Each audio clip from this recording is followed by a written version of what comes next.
Today on The Stay-at-Home Chef, we're making the best, most delicious, easiest pizza dough you'll ever taste. And the best part is, it's the perfect recipe for a fun family night, so let's get started. In the bowl of a stand mixer, we're going to combine 1½ tablespoons of yeast, 1 tablespoon of brown sugar, and 1½ teaspoons of salt, 3 tablespoons of olive oil, or use your favorite cooking oil, then 2 cups of warm water. Then give that just a real quick mix. Now we're going to be adding in 5 cups of flour to that. Go ahead and add in about half of that. Give that a mix. Add in that other half, and then really all you have to do is just let that knead for a few minutes. It's been about 3 minutes of low speed, and the dough is doing exactly what we want it to. It's pulling away from that bowl, and it's forming a perfect little ball. The texture is nice and squishy, but it's not sticking to my hands, you can see there.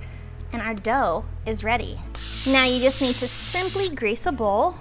Simply add that dough to that bowl and then cover it with a towel and let it rise for 1 to 2 hours. Letting the dough rise is a crucial step in getting that perfect crust. We've let our dough rise and you can see it's nearly doubled in size. Now we need to divide the dough into equal pieces. Divide that dough into equal pieces.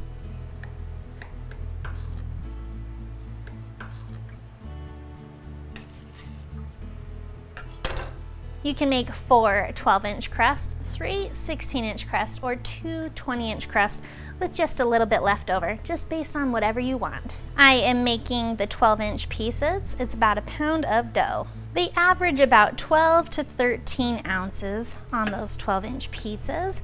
Go ahead and roll those out, and then let's get creative.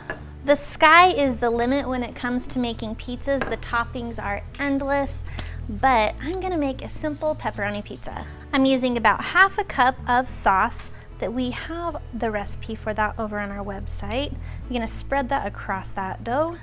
Leave about a 1-inch edge around that perimeter. You gotta have a handle. Then using about 2 cups of mozzarella cheese, spread that across that sauced dough. Then add on as many pepperonis as your heart desires. Then to bake that, you're gonna put that in a preheated oven of 500 degrees Fahrenheit for about 10 to 15 minutes until it's bubbly and browned. Now that wasn't too hard.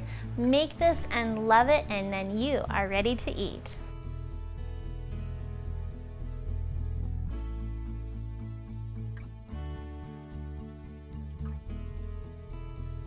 Thanks for watching. You can find the full written recipe in the video description below. Be sure to check out thestayathomechef.com, where you can find hundreds of restaurant quality recipes you can easily make at home. We'll see you later.